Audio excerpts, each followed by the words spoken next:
આપણે સૌ જાણીએ છીએ મુજબ કેન્દ્ર સરકારમાં મોદી સાહેબના નેતૃત્વમાં એનડીએ સરકારને 11 વર્ષ પૂર્ણ થયા છે અને 11 વર્ષ જે સંકલ્પથી સિદ્ધિ સુધી એટલે કે એમનો જે સંકલ્પ હતો એ ગરીબ કલ્યાણ, સુશાસન, આ બધાને કેવી રીતે એમને સિદ્ધિ સુધી પહોંચાડવા તરફ મજબૂતીથી જે પગલાં લીધા છે અને પહેલી વખત ઇતિહાસમાં ઘર ઘર સુધી પહોંચવામાં કેન્દ્ર સરકાર સફળ થઈ છે. પહેલી વખત દેશના કોઈ એવા વડાપ્રધાન આપણે જોયા છે જેની ચર્ચા પણ, એમની યોજનાઓની ચર્ચા પણ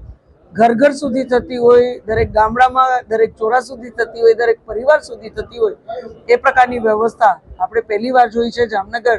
સંસદીય ક્ષેત્ર એટલે કે જામનગર લોકસભામાં પણ કેન્દ્ર સરકારના ની જેટલી યોજનાઓ છે એના તમામ લાભ, એ પછી જનધન ખાતાઓ હોય, નલ સે જલથી પીવાનું પાણીની યોજના હોય,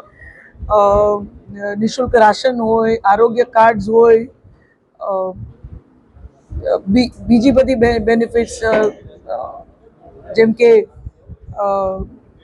ડ્રોન દીદી, લખપતિ દીદી, સેલ્ફ હેલ્પ ગ્રુપ્સમાં બહેનોને મદદ હોય, પ્રધાનમંત્રી જન ઔષધિ કેન્દ્રના માધ્યમથી જેનરિક દવાઓ સસ્તી મળવાની વાત હોય, રોડવેઝનું આટલું મોટું ઇન્ફ્રાસ્ટ્રક્ચર હોય, સુદર્શન સેતુની એક સુવિધા હોય. પહેલાં આપણે કુરંગાથી લઈને દેવરિયા સુધી, હવે તો જામનગરથી અમૃતસર સુધીનો આખો નેશનલ હાઈવેનો કોરિડોર, અને એમાં એને આખા ગ્રામીણ ક્ષેત્રને પણ જોડતો, એટલે એમાં જામજોધપુર તાલુકો, ભાણવડ તાલુકો અને કાલાવડ તાલુકો પણ એમાં નેશનલ હાઈવેના આખા નેટવર્ક સાથે જોડાય. ધ્રોલ તાલુકો, જોડિયા તાલુકો તો આપણી પાસે અત્યારે એ સુવિધા ત્યાં સુધી પહોંચી જ ગઈ છે. એટલે એ પ્રકારની જ્યારે આખી વ્યવસ્થા જામનગર સંસદીય ક્ષેત્રમાં ઇન્ફ્રાસ્ટ્રક્ચરની દ્રષ્ટિથી થઈ હોય, રેલવેઝની દ્રષ્ટિથી પણ આપણે ખાલી ટૂંકો ઉલ્લેખ કરીએ તો ડબલિંગનું કામ અત્યારે કાનાલુ સુધી ઝડપથી આગળ વધી રહ્યું છે. આવતા દિવસ ઇલેક્ટ્રિફિકેશન ઓખા સુધી પૂર્ણ થઈ ગયું છે. નવી ટ્રેનો, એ દુરંતો હોય, હમસફર હોય કે પહેલી વંદે ભારત સૌરાષ્ટ્રની હોય, આ તમામ સુવિધા આપણને પ્રાપ્ત થઈ છે. વંદે ભારત તો ઓખા સુધી અત્યારે આપણે લંબાવવામાં પણ એને સફળ થયા છીએ. એટલે આવી અનેક સુવિધાઓ કેન્દ્ર સરકાર, કદાચ હું 1-2 મિનિટમાં આખી મારી વાત તમને સમઅપ કરવું પણ ખૂબ અઘરું બધું કહેવું, પણ એટલી બધી યોજનાઓ જેના સીધા પ્રધાનમંત્રી આવાસ યોજના હોય, ટોયલેટ બ્લોક્સ ઘર ઘર સુધી હોય, આ તમામ સુવિધાઓ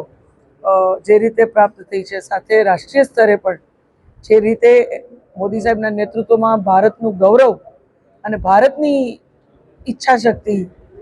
અને ભારતની શક્તિ શું છે એનું પ્રદર્શન અત્યારે જ થોડા દિવસ પહેલાં સેનાના માધ્યમથી, ઓપરેશન સિંદૂરના માધ્યમથી જે કરવામાં આવ્યું, એમાં પણ આપણે દરેક ભારતીય ગર્વ લઈએ છીએ. પહેલી વખત દેશના ઇતિહાસમાં એવું બન્યું કે 140 કરોડ દેશવાસીઓ તો સ્વાભાવિક રીતે પોતાની સેનામાં ગર્વ લે, પણ ઓલ પાર્ટી ડેલિગેશનો પણ વિશ્વ સ્તરે ભારતની આ જ વાત લઈ અને વિશ્વના અલગ અલગ દેશોમાં ગયા કે હવે અમે આ મજબૂત ભારત છીએ, આ નવું ભારત છીએ, એટલી મજબૂતીથી આગળ વધી રહ્યા છીએ કે હવે અમારી તરફ જો કોઈ આંખ ઊંચી કરીને જોશે તો એનો મજબૂત જવાબ, મુંહતોડ જવાબ અમે ભારત દેશ આપશું. ત્યારે આ બધી સુવિધાઓના માધ્યમથી, નાની નાની સુવિધાઓ હોય કે મોટી માળખાકીય સુવિધાઓ હોય, એના માધ્યમથી મજબૂતીથી મોદી સાહેબના નેતૃત્વમાં આજે દેશ આગળ વધી રહ્યો છે. વિકસિત ભારતની આપણી પરિકલ્પના ક્યાંક આપણે સાકાર થતી પણ જોઈ રહ્યા છીએ. આજે વિશ્વની ચોથી મોટી ઇકોનોમી ભારત દેશ જ્યારે બની ગયું હોય, ત્યારે મોદી સાહેબ પોતે કહે છે એમ કે આપણે પોતે